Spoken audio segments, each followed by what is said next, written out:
Et bien salut à tous, j'espère que vous allez bien. Aujourd'hui on se retrouve pour une nouvelle vidéo pour continuer notre série replay, cette fois-ci avec Daniel Olgado qui a gagné la course Moto3 au Mans.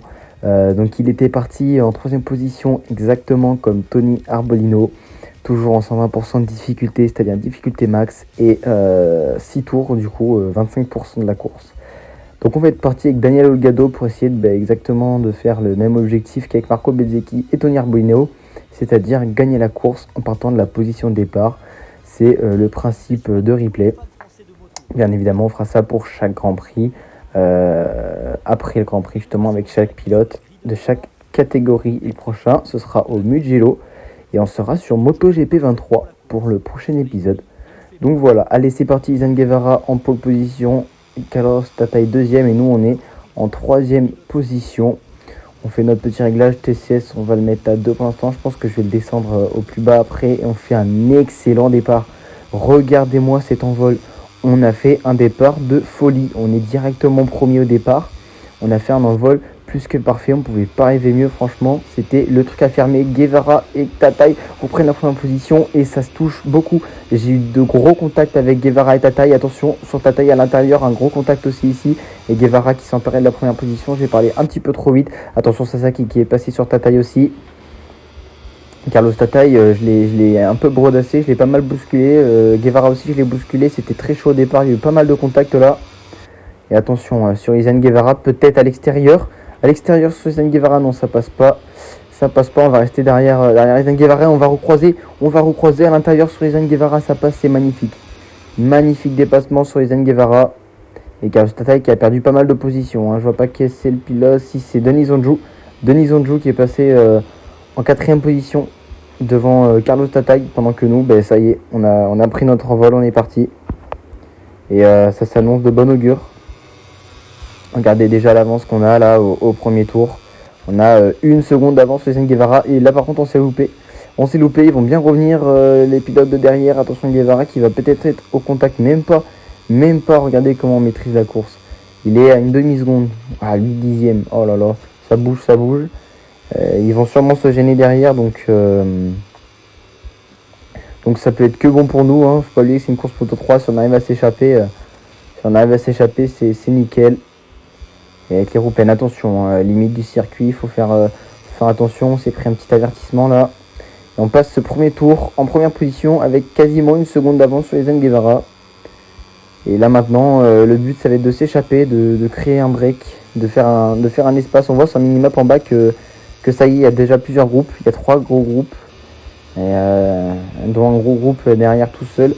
Guevara qui n'est quand même pas si loin que ça. Les trois pilotes derrière moi là. Je pense qu'une grosse erreur et ils sont devant. Même une petite, ça pourrait les rapprocher. On est là à la chapelle un petit peu large, mais voilà, c'est pour avoir plus de vitesse, essayer de creuser au max. Je retarde beaucoup mes freinages. Regardez ça. On maîtrise la course là, on a un petit peu en survirage sur le vibreur là.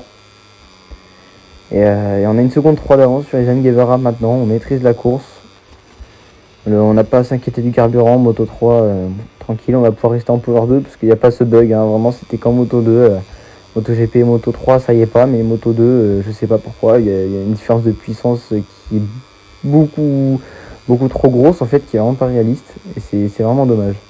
Ça a posé un peu l'expérience. Et là, on arrive totalement en travers. Vraiment un gros freinage sur cette Moto 3. J'en fais ce que j'en veux. Je la place où je veux. Je suis en totale maîtrise. C'est super. Et alors là qu'on va finir le 2ème tour, on passe dans l'S bleu. Je suis vraiment à l'aise sur cette moto pour le coup, comparé à la Moto 2 où je l'étais un petit peu moins, et aussi à la Moto GP. J'étais pas trop à l'aise sur la Ducati du team VR46. Là en revanche, sur la KTM officielle, en Moto 3 ça va très bien. La KTM du team Majo, et on rentre dans le 3ème tour de la course. On est à la mi-course et on signe le meilleur tour en 1:43.851. On va essayer de pousser un maximum, pas tomber non plus, mais pousser un maximum. Regardez, on a déjà 2 secondes d'avance sur Izan Guevara. On a encore pris 1 seconde dans ce tour. Si on prend 1 seconde à chaque tour, ça va être pas mal. Non, c'est un petit peu raté malheureusement. On a pris un petit peu large et on va sortir sur le vibreur dans le vert. Et oui, un track limit, un avertissement. Et alors qu'il y a des chutes derrière, on verra pas le replay encore une fois malheureusement. Et on va essayer de creuser l'écart sans trop taper dans les pneus. C'est du Moto 3, ça devrait le faire. Je suis parti quand même en médium à l'arrière. Sauf à l'avant, il était indispensable pour pouvoir taper dans la gomme directement dès le début de la course.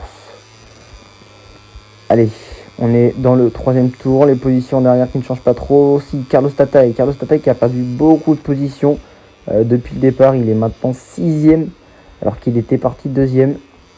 C'est une petite désillusion pour Carlos Tataï. J'arrive plus à parler, ça va pas là. Ça va pas, je bégaye. Qu'est-ce qui m'arrive? Allez, on est en train d'améliorer notre meilleur tour. Pas de beaucoup, mais on l'améliore.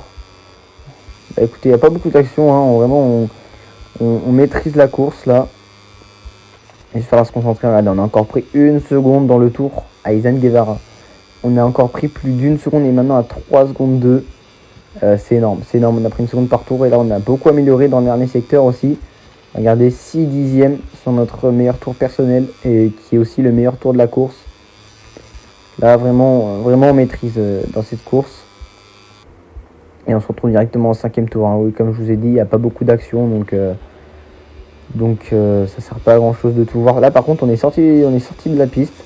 On est sorti dans le vert, ça va nous faire un track limite encore. Et on améliore notre tour en 1,43,900. Et le tour juste avant, au final, on a dû se rater. Ah non, on avait fait 1,43,2. On avait bien amélioré le tour. Le tour d'avant, si on s'est raté, on a fait 1,43,7. Vous voyez les chronos en haut à droite, on s'est raté. Et là, dans la chicane à l'eau, on la passe très très bien. On a maintenant 5 secondes 5 d'avance sur Izan Guevara, c'est énorme. Et regardez mon meilleur tour en 1,42,9 et on améliore de plus d'1 seconde en ce début de tour. Plus d'1 seconde, si on garde ce rythme jusqu'à la fin de la course, on peut faire un tour énorme. C'est vrai que j'ai très très bien passé la chicane à l'op, je me suis mis en port 3 parce que de toute façon il risque pas de nous rattraper, donc on va essayer de faire un bon chrono. On a 6 secondes d'avance maintenant sur Izan Guevara. C'est énorme là, on a vraiment on a géré la course du début jusqu'à la fin. Mais un peu comme Olgado ce week-end d'ailleurs, vraiment c'est ce qu'il a fait. Il n'a pas pris autant d'avance, mais il était devant toute la course. Personne n'a pu l'attaquer. Et regardez, 1 seconde 4 d'avance. On fait vraiment un tour extraordinaire. C'est extraordinaire. Et regardez là, dans le chemin bleu, je passe. Et comme un ange, je la mets là où je veux, la bécane. C'est moi qui décide.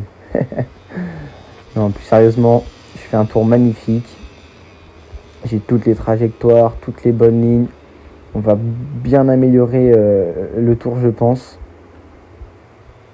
Attention, allez, on arrive dans le raccordement et on va gagner cette course au Mans pour ce 3e épisode du défi replay. Le premier épisode en Moto 3, on a amélioré d'1 seconde 8.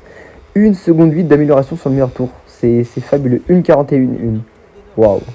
En tout cas, j'espère que cet épisode vous aura plu. Je vous dis à la prochaine. N'hésitez pas à vous abonner, à liker, à commenter la vidéo et mettre la petite cloche pour ne rien rater.